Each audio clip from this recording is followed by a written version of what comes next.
29ರಿಂದ ರಾಜ್ಯದಲ್ಲಿ ಮದ್ಯ ಮಾರಾಟ ಬಂದ್ ಆಗಲಿದೆ.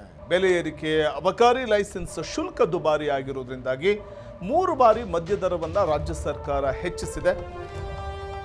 ಇದೇ ಕಾರಣ ಮೇ 29ರಂದು ಬಾರ್ ಅಂಡ್ ರೆಸ್ಟೋರೆಂಟ್ ಹಾಗೂ ವೈನ್ ಶಾಪ್ಗಳು ಬಂದ್ ಆಗಿವೆ.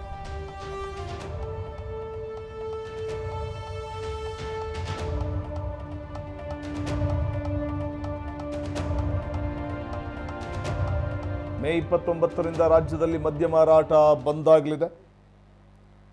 ಎಣ್ಣೆ ಪ್ರಿಯರಿಗೆ ಶಾಕಿಂಗ್ ನ್ಯೂಸ್ ಅನ್ನ ಕೊಟ್ಟಿರುವಂಥದ್ದು ಸರ್ಕಾರ.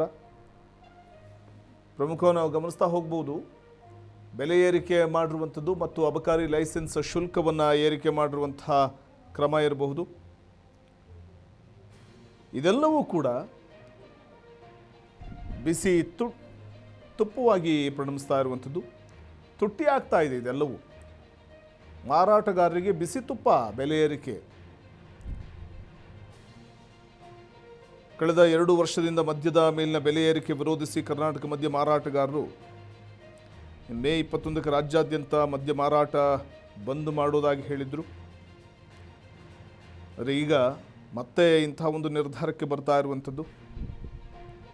ಮೇ 21ರಂದು ಮದ್ಯ ಮಾರಾಟ ಬಂದ್ ಮಾಡ್ತೀವಿ ಅಂತ ಹೇಳ್ತಾ ಇದ್ವಿ. ಈಗ ಮೇ 29ರಿಂದ ರಾಜ್ಯದಲ್ಲಿ ಮದ್ಯ ಮಾರಾಟ ಬಂದಾಗಲಿದೆ. ಬೆಲೆ ಏರಿಕೆ, ಅಬಕಾರಿ ಲೈಸೆನ್ಸ್ ಶುಲ್ಕ ದುಬಾರಿ ಮಾಡಿರೋದ್ರಿಂದಾಗಿ 3 ಬಾರಿ ಮದ್ಯದ ದರವನ್ನು ರಾಜ್ಯ ಸರ್ಕಾರ ಹೆಚ್ಚಿಸಿದೆ ಅನ್ನುವಂಥದ್ದು ಅಸಮಾಧಾನಕ್ಕೆ ಕಾರಣ ಆಗಿದೆ. ಇದೇ ಕಾರಣಕ್ಕೆ ಈ ನಿರ್ಧಾರಕ್ಕೆ ಬರ್ತಾ ಇದೆ.